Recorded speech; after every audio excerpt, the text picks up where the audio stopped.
ஒரு வரி வருது என்னன்னா, திருத்தணியில் உதித்தருளும் ஒருத்தன் மலை விருத்தன் என் உளத்தில் உரை கருத்தன் மயில் நடத்து குகன்வேலேன்னு வருது. என்னன்னா திருத்தணியில திருத்தணி முருகான்னு சொன்னா முருகன் வந்து நிற்கிறார். அதைத்தான் சொல்றார். திருத்தணியில் உதித்து அருளும் ஒருத்தன் மலை விருத்தன்.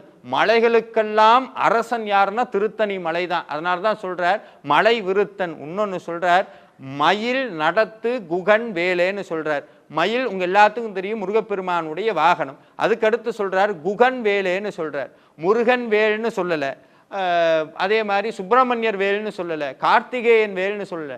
ஆனா ஏன் குகன் வேல்னு ஒரு வார்த்தையை பயன்படுத்தினார்? குகனுக்கு பக்கத்துல மயில்ங்கிற வார்த்தையும் பயன்படுத்துறார். அருணகிரிநாதருடைய ஒவ்வொரு வார்த்தையும் அருணகிரிநாதர் எழுதியது கிடையாது. என்ன சார் இப்படி சொல்லிட்டீங்க படாருன்னா? அருணகிரிநாதர் எழுதியது கிடையாது. உள்ளுக்குள்ளிருந்து முருகன் சொல்லுவார், அருணகிரிநாதர் எழுதுவார், பாடுவார், அவ்வளவுதான். அருணகிரிநாதரே அதை சொல்றார். அப்படி மயில்